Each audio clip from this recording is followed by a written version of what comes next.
Fala pessoal, tudo bem? Hoje nós vamos falar da queridinha do momento, a lei do superendividamento. A gente sabe que o brasileiro não tem educação financeira, ou seja, ele não foi criado, preparado para lidar com as instituições financeiras. Ou seja, é fácil para o brasileiro captar o recurso e não saber administrar essa captação.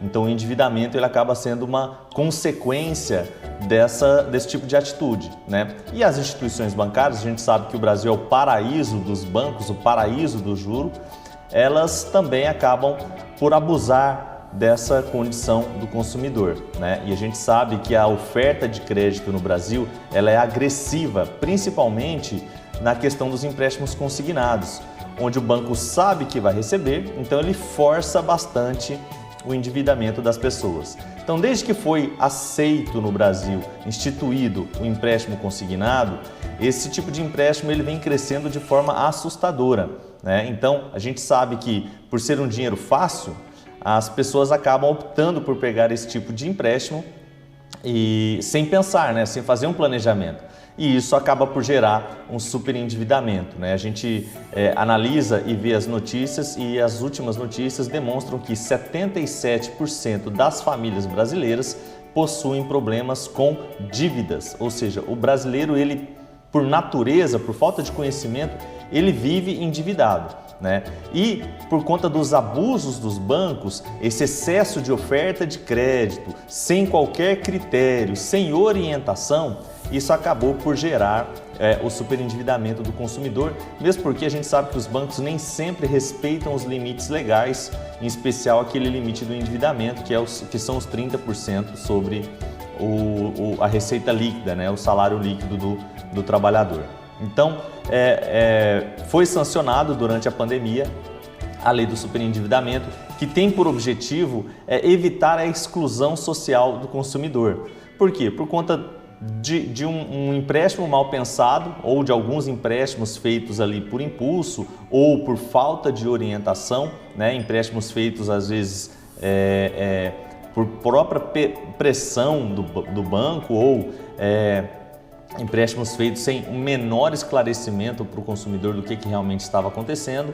A gente começou a ter a situação de muito endividamento do consumidor e o consumidor endividado, o consumidor com nome sujo, ele trava, ele para, ele não consegue ter outras relações jurídicas e acaba que ele passa a ser um excluído social, porque a vida dele literalmente trava, né? Então, uma forma de resgatar essas pessoas é a lei do superendividamento. Então, essa lei ela veio para quê? Para possibilitar a reestruturação dessas dívidas dessas pessoas que, entre aspas, né, de boa fé, contrataram com os bancos em excesso, ou seja, além do limite legal, e os bancos têm uma parcela de culpa porque eles sabem da situação financeira do cliente quando eles fazem análise de crédito, né? Então, ao arrepio da lei, os bancos colocaram o consumidor, colocaram o cliente nessa condição e a lei possibilita que ele tome medidas para tentar se resguardar disso daí, né? Então, passou de 30% do endividamento, desde que seja um endividamento voltado para a subsistência, né? Ou seja, a gente está falando aqui de empréstimos consignados, né? De cartões de crédito, de cartões de lojas de varejo, enfim. Desde que demonstrado que houve um endividamento além do permitido na lei, que são os 30%, você pode ingressar com a ação de superendividamento, né? O procedimento da ação de superendividamento, ele denota que primeiro tem que se tentar realizar um acordo, né? Existem comitês, ou teoricamente teriam que existir comitês para fazer essas negociações. Na prática, isso acaba não existindo ainda. Então, qual que é o procedimento padrão que se adota hoje? Você entra com a ação, um processo contra todos os credores envolvidos nessa situação do superendividamento, pedindo para que seja marcada uma audiência de conciliação para tentar recompor esse saldo devedor que deve ser pago em até 60 parcelas, né? Seria como se fosse uma recuperação judicial do consumidor, né? Nos primeiros casos que a gente entrou aqui no escritório, a gente entrou com a ação pedindo a que fosse iniciado o processo de reestruturação de superendividamento e a gente não apresentou o plano de reestruturação dessa dívida. E a gente percebeu que os juízes começaram a exigir que esse plano de recuperação, esse plano de reestruturação fosse apresentado na inicial. Então hoje nós já apresentamos na petição inicial o nosso plano de reestruturação, onde a gente condiciona o endividamento ao limite mensal de 30% da renda líquida daquela pessoa e todo o pagamento desse endividamento a gente reescalona, a gente administra ele dentro dessas 60 parcelas, que é o que está previsto em lei. A gente coloca também de forma alternativa na nossa inicial todas as teses revisionais, porque a lei de superendividamento ela prevê a revisão contratual, né? Então a gente já coloca todas as teses que vocês já sabem, que a gente já colocou aqui nos nossos outros vídeos, né? E a gente pede também a liminar de suspensão dos pagamentos ou readequação dos pagamentos ao limite dos 30% da receita ou do salário líquido daquela pessoa ali, do nosso cliente. Tá? Esse é o procedimento, a gente já entra com tudo pronto de uma vez na petição inicial. Tem alguns juízes que de cara já dão a liminar, outros juízes marcam primeiro a audiência de conciliação para depois enfrentar a liminar, e isso vem sendo objeto de recurso, né? E em recurso a gente tem conseguido boa parte dos casos a gente vem conseguindo o êxito, né?